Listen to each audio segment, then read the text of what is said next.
Selamat pagi semuanya. Tadi sudah dikenalkan saya Putu Mala ya, saya dosen Fakultas Biologi. Jadi saya tuh terus agak nekat juga bicara tentang dampak perubahan iklim karena kemarin waktu Pak Prof Chandra tanya siapa di biologi yang pakar biodiversity, satu ini spesifik banget gitu ya.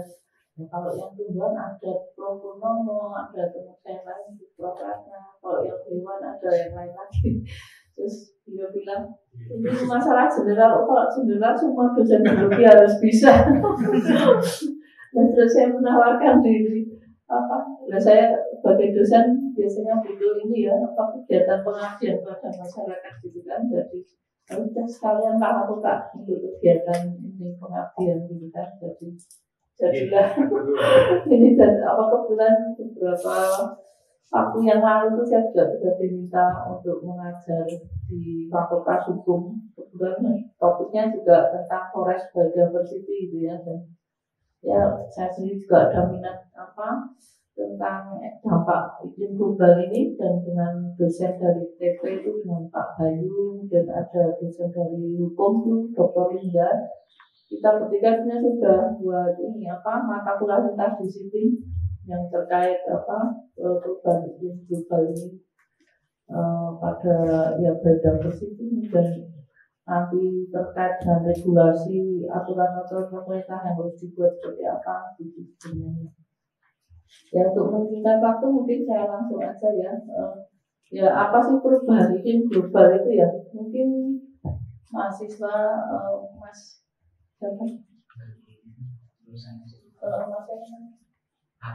Mas Al ya, bisa merasakan nggak ada yang berubah sekarang ini ya? Misalnya apa? Iya, hawanya panas itu ya.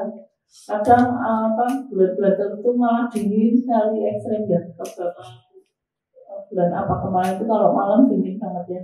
Mungkin karena pas ini matahari bergerak ke selatan ya. Bulan kemarin itu kalau di Australia musim winter gitu ya. Nah, ini Indonesia masih kena ini efeknya. Kayak anginnya kalau malam dingin banget gitu ya.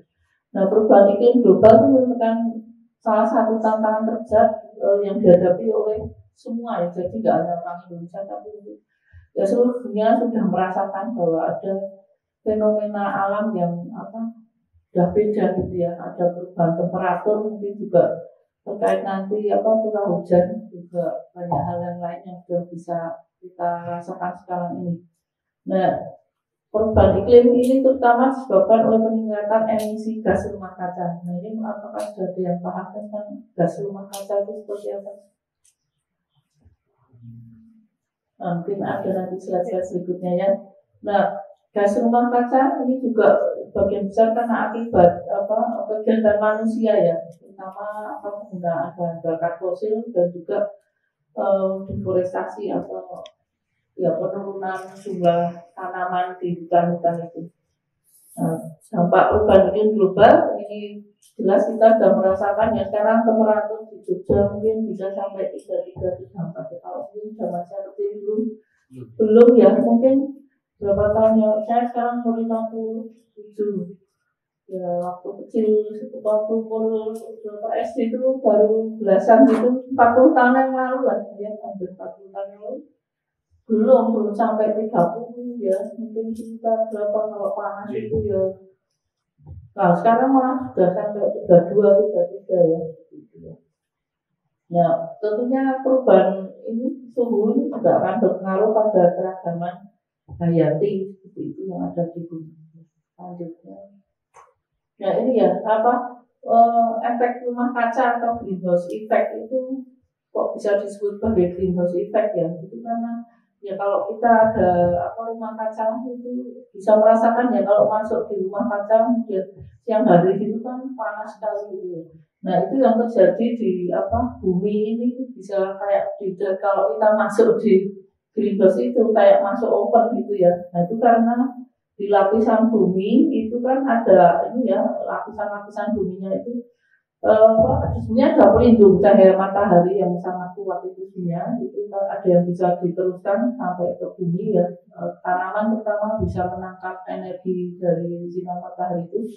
Nah, sebagian dari energi cahaya matahari itu dipantulkan gitu ya, supaya buminya nggak terlalu panas. Waiting for connection. Nah, harusnya sebagian panas itu kan keluar gitu ya dari lapisan stratosfernya itu, tapi karena di lapisan bumi itu ada kemudian CO2 dan gas-gas lain ya, misalnya metana, kemudian CFC itu apa, fluorokarbon itu misalnya kalau kita banyak pakai spray itu ya, air yang mengandung aerosol itu ya baygon ya, apalagi kalau zaman dulu hairspray itu ya. Terus sekarang kalau kulkas itu katanya sudah ada yang free CFC, non CFC ya. Nah itu gas-gas yang terkumpul di udara itu yang bisa menghalangi panas kayak matahari itu dipantulkan itu, sehingga ya kayak kita terperangkap di bumi ini, jadi kita masuk rumah kaca itu panasnya itu terperangkap itu sehingga suhu bumi jadi naik ya. Nah, kenaikan suhu yang hanya 1-2 derajat itu sudah sangat signifikan dirasakan ya, tidak hanya oleh manusia tapi mestinya oleh tanaman juga hewan seperti itu ya. Jadi kenaikan suhu yang 1 derajat itu sudah sangat signifikan efeknya. Nah, kenaikannya itu juga berlangsungnya dalam kurun waktu yang lama tadi. Saya ceritakan tadi kan ketika saya masih kecil 40-an tahun yang lalu kan mungkin tuh kalau dicek di Jogja mungkin ya 29-30 itulah maksimal itu udah tinggi banget ya. Nah sekarang mau sampai 32 kan cuma tepat berapa degree ya, 2 derajat, tapi efeknya sudah bikin gila. Ya itu tadi ya, jadi kita merasakan suhu bumi naik itu karena di lapisan bumi yang atas itu ada stratosfer, kita lapisan yang beda-beda ya.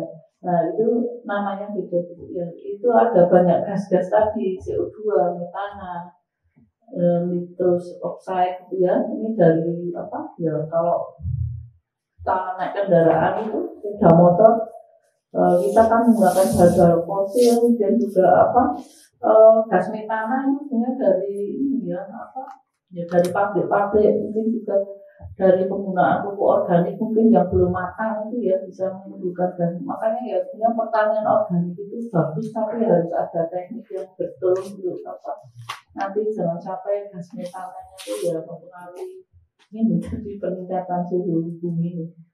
Kemudian jelas ya kita sekarang di Jogja tuh kalau pagi siang sore aja sudah kayak gitu macetnya ya kalau berangkat ke kampus. Nah itu kan jumlah kendaraan tuh berapa peningkatannya ya, motor, mobil itu ya. Saya kok bayangkan kalau di Singapura yang negara kecil itu ada MRT ya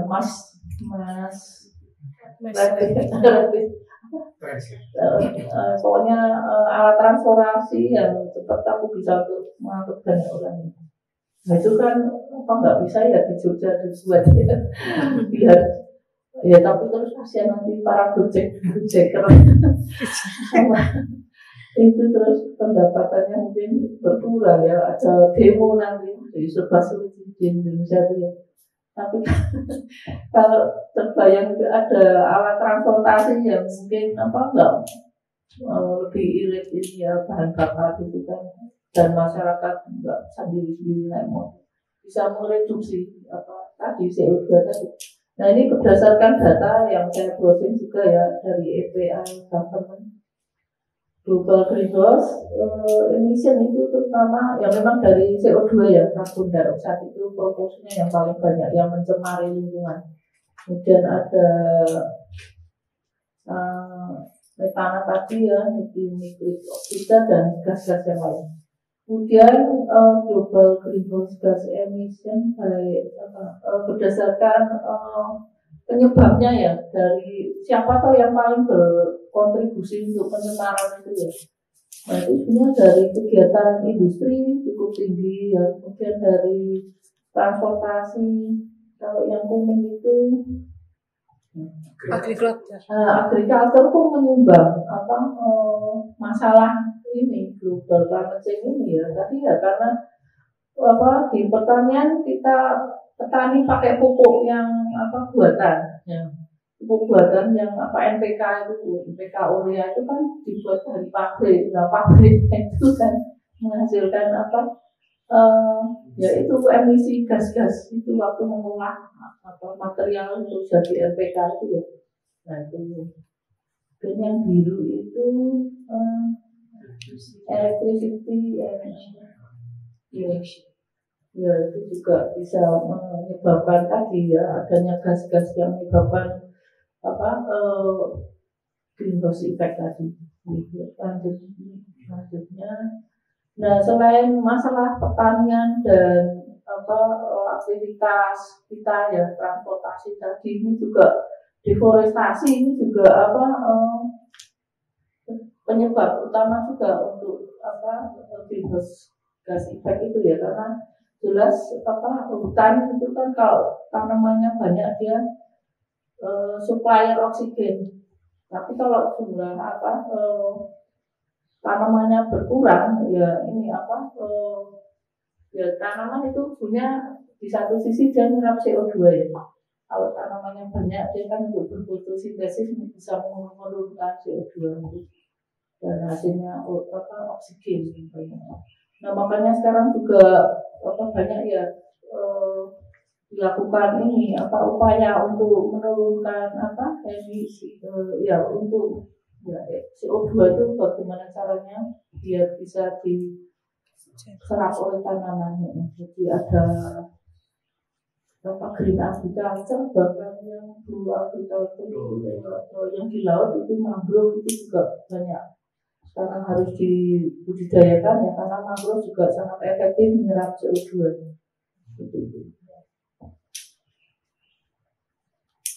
Ya, kalau hutan di Indonesia dulu banyak sekali, luas sekali ya.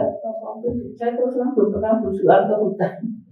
Ya paling waktu kuliah dulu biologi praktek di mana gitu, tapi bukan yang di hutan. Belantara.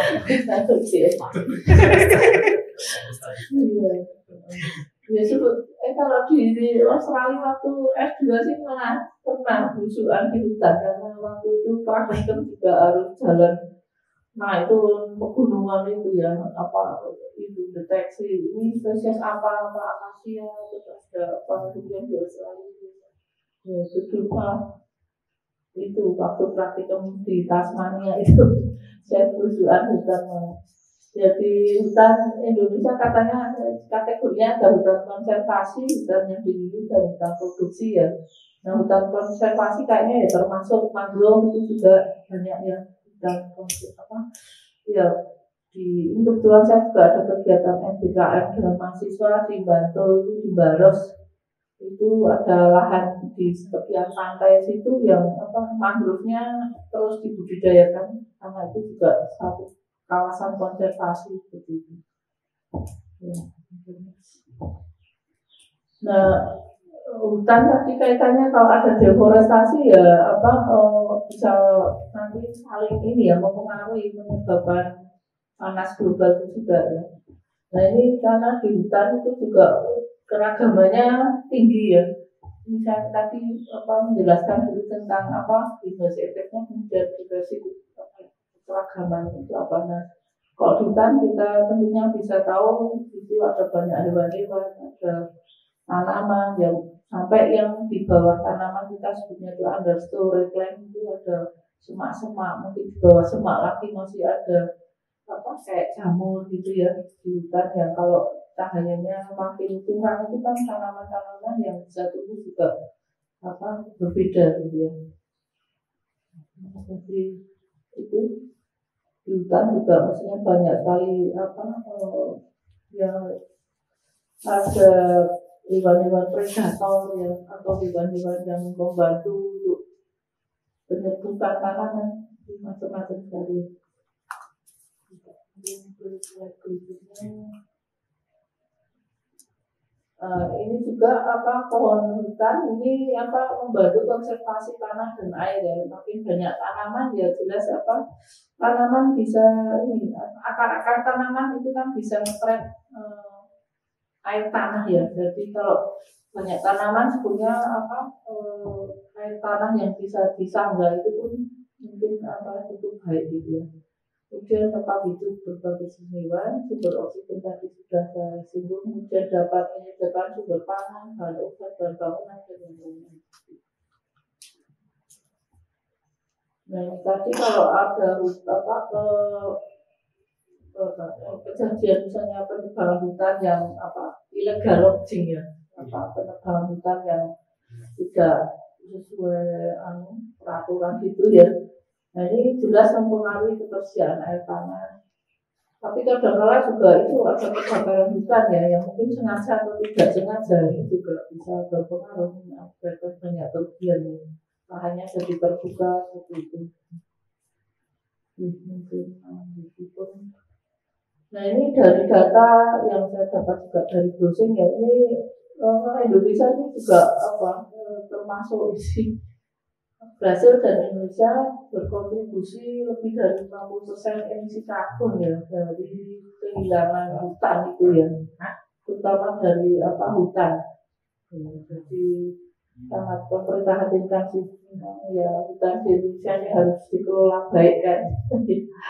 Seperti itu.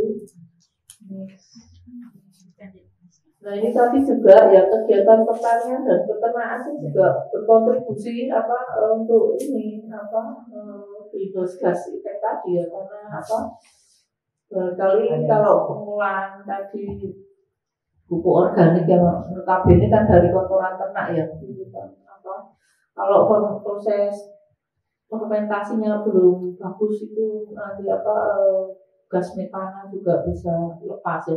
Nah, beberapa waktu lalu juga sebenarnya sudah banyak digalakkan ya, kalau di petani yang punya ini peternakan juga misalnya kambing itu sapi itu mereka terus buat ini plan untuk ini biogas ya. Nah, jadi mereka berternak kotoran itu di kampung dibuat kayak ya prosesan limbah, maksudnya kotoran ternaknya itu ya disumpuk dalam sumuran gitu, tapi situ terus hasil perubahan dari feses itu kan yang menghasilkan gas ya, metana juga ada dan itu jadi biogas itu ya. Dan kalau dengan instalasi yang bagus itu bisa untuk langsung ini untuk sumber bahan bakar ya masyarakat sekitar itu, jadi nggak usah masaknya nggak usah pakai kayu lagi, tapi dari itu biogas yang dibuat dari limbah ternak itu sebenarnya suatu upaya untuk meminimalkan tadi penyebab greenhouse gas effect tadi ya. Nah ini ya hanya gambar saja bahwa kalau di pertanian itu ya dari kotoran ternak atau dari penggunaan pupuk itu ternyata ya walaupun dari kegiatan petani itu bermanfaat untuk kita ya, karena dengan petani kita kan petani bisa memproduksi bahan pangan ya, padi, jagung dan sebagainya. Dan kalau berternak ya kita bisa mengonsumsi dagingnya, ternaknya, telurnya kita konsumsi atau dagingnya juga. Tapi ya itu dari kegiatan pertanian itu sendiri harus dicatat ya bisa menyumbang tadi gas-gas metana atau gas-gas yang lain yang bisa menyebabkan perubahan iklim global itu. Nah ini contoh kalau pakai pupuk sintetik yang sudah bertahun-tahun itu ya, petani memang senang kalau pakai pupuk sintetik itu memang dampaknya ke tanaman cepat ya. Kalau kasih NPK itu beberapa hari itu sudah kelihatan subur, daunnya hijau kan petani lebih senang. Itu efeknya daripada yang pupuk organik murni ya.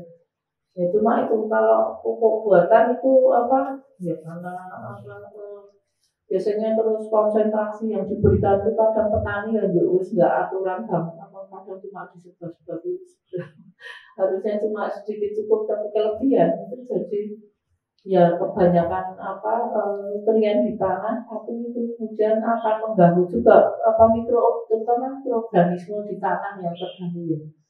Kayak ya di tanah tuh kalau kita nyendok tanah satu sendok itu kalau dilihat di mikroskop itu banyak banget makhluknya hidup mikroorganisme yang ada ya.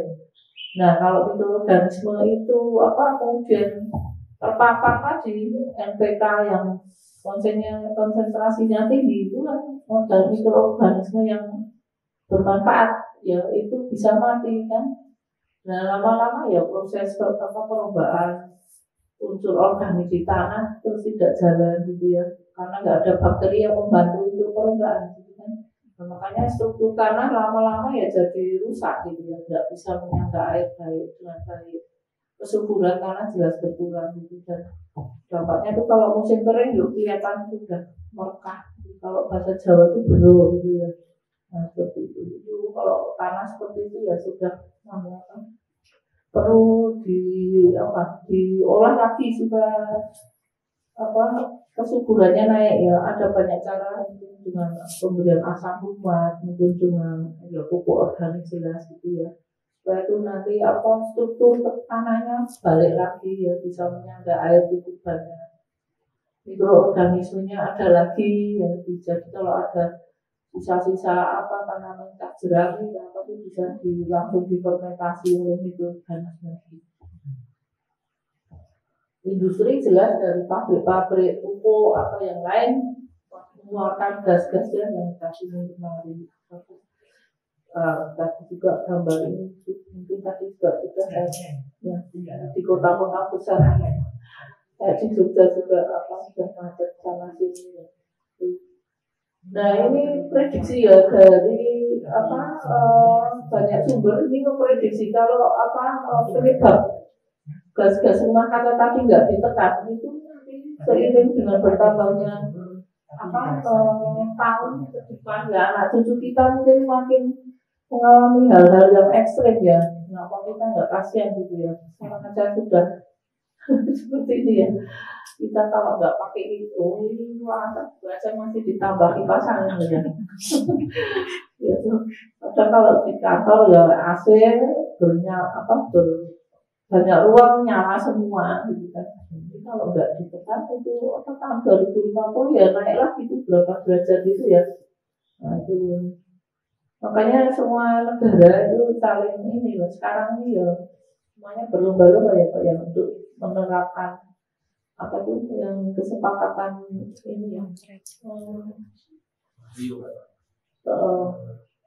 Paris Agreement itu ya harus ditekan supaya tahun berapa 2050 itu emisi CO2-nya sudah bisa mungkin harapannya sampai zero tapi mungkin ya susah gitu ya atau bisa ditekan juga.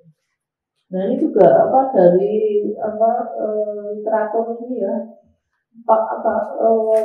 penyebab climate change tadi itu yang utama itu memang ini ya dikatakan ada 90% penyebabnya itu dari aktivitas manusia ya. Jadi manusia yang makin maju dengan teknologi maju ini malah ya dengan kemajuan teknologi itu tetap harus dipikir dampaknya apa gitu ya. Nah sekarang handphone itu aja banyak banget setiap orang punya 2 bahkan ada 3 mungkin. Akhirnya kalau rusak itu mau dibuang kemana gitu kan. Padahal bahan-bahannya itu juga susah didegradasi itu ya. Itu baru handphone nanti yang lain apalagi ya. Kemudian karbon dioksida itu ya penyebab utama yang greenhouse gas efek tadi memang CO2 ya. Kita juga ya ini mungkin yang di negara-negara tertentu bisa tahu dampaknya sea level atau permukaan air laut itu juga ini makin berubah ya, makin naik gitu ya. Nah, dulu pernah ada itu tsunami itu mungkin juga karena dampak ini ya perubahan iklim ini pada mungkin ya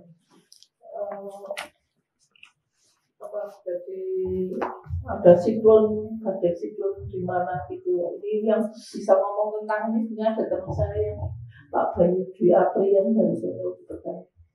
Dia biasa jelaskan tentang kemudian ya ya apa di kutub-kutub itu ada ini tuh apa ASS yang sudah mulai mencari di kalau apa lihat ini video-video pendek TikTok atau apa tuh kemarin saya dapat itu ya di mana itu yang kutub mana glasiernya itu sudah pada meleleh apa mencair gitu ya itu kan jelas kan aku volumenya berapa juta gitu itu jelas mempengaruhi laut-laut yang ada di dekatnya pastinya juga dampaknya nanti juga ke apa negara-negara yang pantainya dekat gitu ya dengan puluhan yang dekat pasti gelombangnya jadi lebih tinggi ya. Nah mungkin karena glasier itu kan ya temperaturnya dingin tapi apa mencair gitu ya. Nah, mungkin juga mempengaruhi populasi ikan yang karena ada banyak apa es yang mencair itu tiba-tiba ada kayak shock temperatur juga ya mungkin ya ikan ya algae atau apa yang di laut mestinya populasinya jadi terganggu juga gitu. Jadi banyak itu penyebab apa greenhouse gas effect kemudian berikutnya ya jadi dampak perubahan iklim global pada biodiversitas itu apa keragaman hayati atau biodiversitas. Oke, sekarang maaf ya, saya sekarang menjelaskan tentang keragaman hayati apa. Jadi tadi perubahan iklim global tadi akan mempengaruhi yang namanya biodiversitas ya. Nah, biodiversitas itu apa?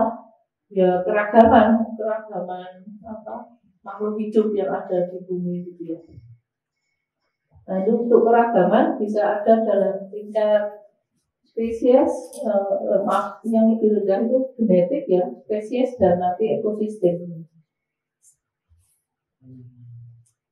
Nah, ini masih pentingnya biodiversitas apa? Biodiversitas membantu menciptakan ekosistem yang seimbang. Ya, jadi kalau ya tanaman, ya hewan, apa nanti manusia dan ekosistem itu apa banyak ragamnya itu akan seimbang lah apa ya ekosistem. Ya, mungkin kalau di SMA itu kan ada ini ya pelajaran biologi mungkin yang piramida makanan itu ya dari trofi yang rendah itu kalau masih rumput atau dari rumput ya rumput nanti kemudian dimakan hewan-hewan misalnya pemakan rumput nanti apa hewan yang lebih besar memakan hewan yang lain ada karnivor ya, dan sampai tingkat trofi yang paling tinggi itu ya. Dan apa selain itu keragaman hayati juga punya peran dalam sektor ekonomi ya karena punya kebutuhan kita hari-hari ya dari keragaman hayati itu kan dari padi yang kita pakai untuk bahan pangan pokok, jagung, gandum ya dari sumber protein ya macam-macam ya. Nah ini contoh keragaman genetik yang apa tingkat dari apa bahwa spesies ya kan perbedaan gen gitu ya. Jadi ini contohnya padi itu spesiesnya kan Oryza sativa, tapi di Oryza sativa sendiri itu masih banyak ragamnya. Biasanya kita nyebutnya terus pakai varietas gitu ya. Varietas apa mungkin yang beras hitam, beras merah, ada ya, ada rojo lele, ada yang lain ya. Jadi itu keragaman genetik juga atau biodiversity ya pada tanaman. Dan kalau bunga misalnya cara yang gampang aja ros ya bunga mawar sama Rosa sinensis tapi di dalam Rosa sinensis itu apa bentuk bunganya beda-beda ada yang warnanya beda ya turaknya yang bentuk perhiasan bunganya itu ada yang single ada yang apa tumpuk-tumpuk gitu ya itu keragaman juga ya. Nah kalau yang tingkat spesies ya jelas ya kalau di laut ekosistem perairan misalnya di laut itu jenis ikan kan macam-macam ya. Nah, ini spesies sudah beda-beda ya. Nah, kemudian tadi kalau di hutan itu kan juga yang bawah itu ya ada jamur. Jamur itu spesiesnya juga macam-macam ya. Ini keragaman tingkat spesies. Kemudian kalau keragaman tingkat ekosistem ya kita kenal apa ekosistem darat laut ya. Nah, di darat ada nanti hutan, ya mungkin ada sabana. Kalau itu juga penyusun makhluk hidupnya kan beda-beda. Animasi itu ya gambar tinggal spesies, misalnya kacang-kacangan itu ya kita kenal ada kacang tuh, kacang apa lagi ya, kacang tanah, kacang merah, kacang hijau ya, itu ragam itu. Ini tadi juga sudah seragam ekosistem. Nah, dampak perubahan iklim global pada biodiversitas ini saya juga browsing ya. Jadi ini ada beberapa dampak diantaranya habitat itu bisa terganggu ya. Misalnya perubahan suhu dan curah hujan ini ya jelas mempengaruhi habitat makhluk hidup tersebut. Kalau hutannya tadi ditebangin itu ya jelas hutan kan tempat hidup makhluk tempat hidup gimana kalau hutannya rusak ya jelas ya hewan-hewannya mungkin ragamnya berkurang, hewannya berkurang pasti mempengaruhi yang lain juga. Dan kadang mempengaruhi migrasi dan penyebaran spesies ya.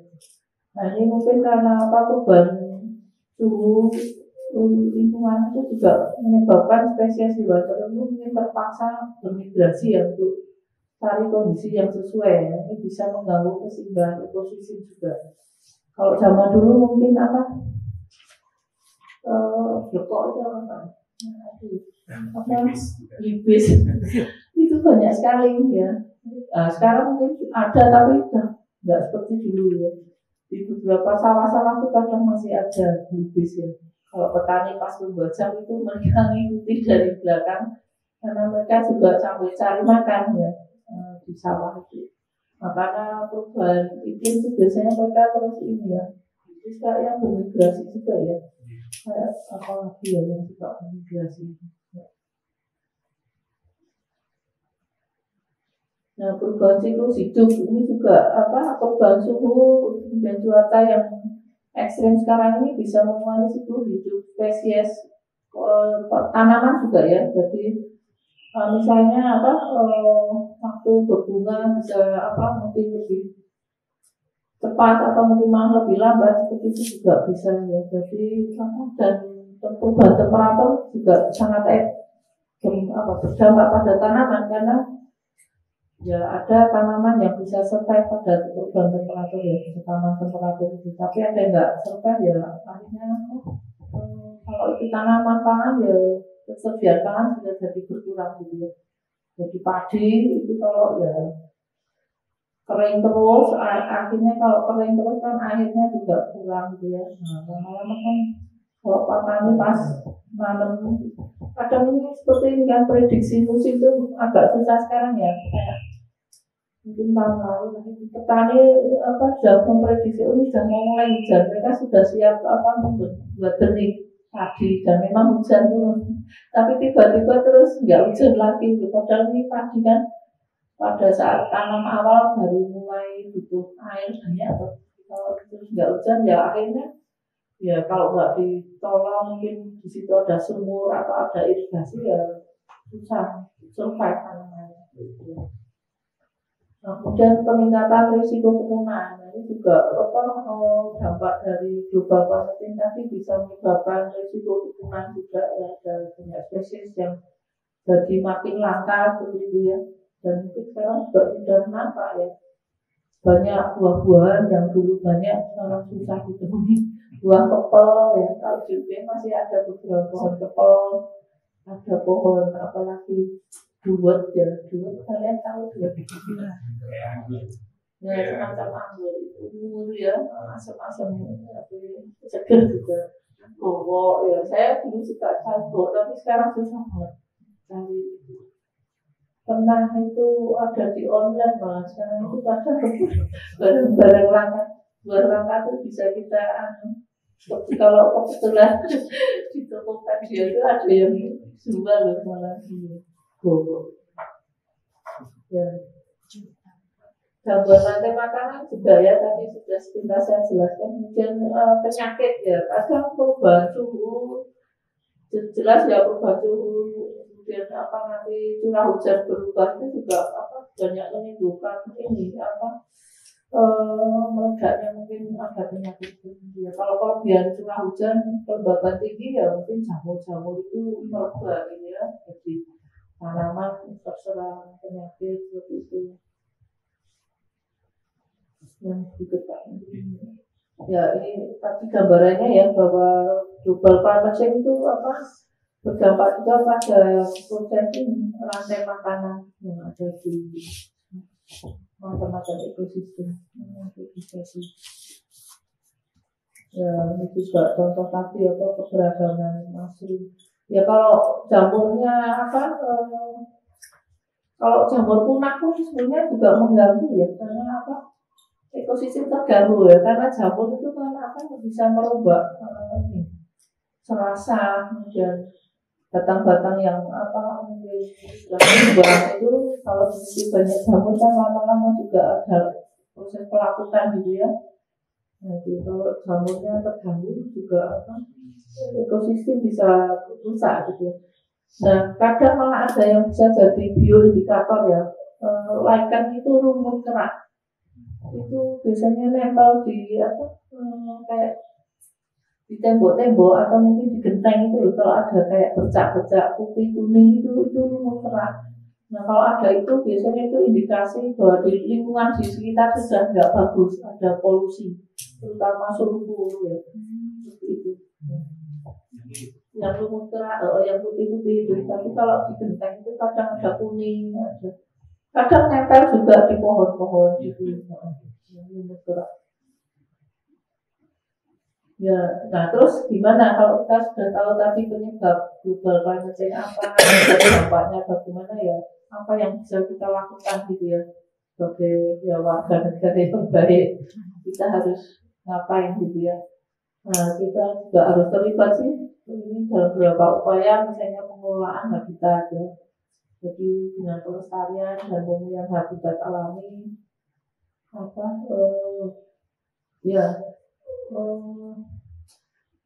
ya sekarang ini ya kalau bisa sendiri suka pelihara burung juga sih cuma burung hias itu tapi kalau terlalu banyak dieksploitasi itu ya nggak bagus ya.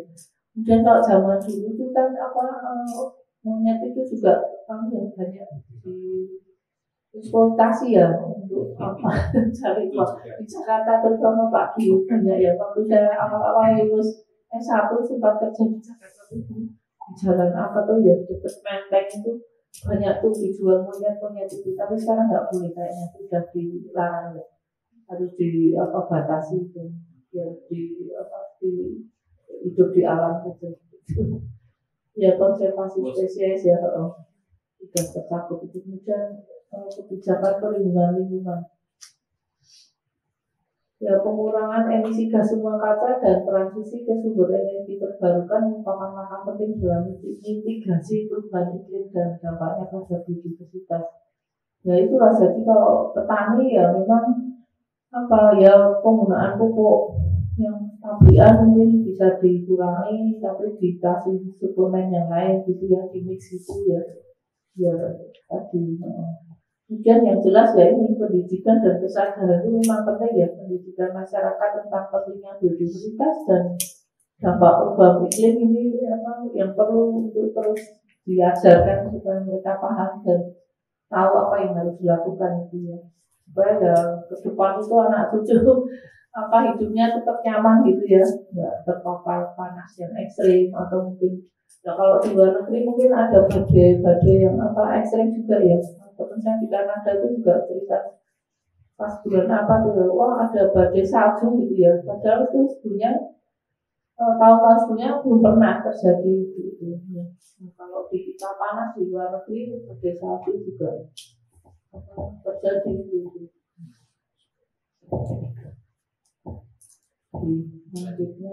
Nah ini kesimpulannya, jadi perubahan iklim global ada dampak yang serius pada biodiversitas di seluruh dunia ya, dan melindungi biodiversitas, mengurangi dampak perubahan iklim ini perlu upaya kolaboratif ya dari masing-masing individu, pemerintah dan organisasi ya lokal atau internasional ya, dan hanya dengan tindakan yang berkelanjutan dan fokus pada pelestarian ekosistem alami, konservasi spesies, pengelolaan emisi gas, kita bisa menjaga keanekaragaman hayati bumi untuk generasi mendatang. Nah, mungkin itu yang slide berikutnya hanya gambar-gambar ya. Nah, ini contoh apa? Kalau tadi ya perubahan iklim global bisa menyebabkan banyak tanaman jadi nggak survive, makanya makin sedikit keragaman hayatinya itu karena ya banyak yang punah gitu ya. Termasuk ini sudah di red list itu maksudnya sudah didata dan itu sudah dalam jumlah yang sangat sedikit dan harus diupayakan untuk dibudidayakan. Rafflesia, kantong semar, fiber optik, ini yang dari tanaman, yang hewan juga, yang kemudian ini yang kayu, pohon-pohonan ada damar, urin, cendana, ini karang semut, banyak yang tanaman itu sudah mulai masuk di kategori red list atau endangered species. Nah, buah-buahan tadi ya sudah saya sebutkan juga. Buah kepel, buah bowok, duet, gandaria, buah ketapi. Nah ini yang hewan-hewan juga makin sedikit ini. Ya. Ini aja. Ya ini ya apa yang masih bisa kita kerjakan ya kita bisa menanam tanaman. Reuse recycle juga punya mendukung ya untuk menekan ini alam lebih bagus gitu ya. Practice proper waste management bisa support forest friendly product, support climate change campaign atau campaignnya itu beberapa hal yang bisa kita lakukan. Terima kasih. Waktu saya kembalikan ke Prof. Sandra.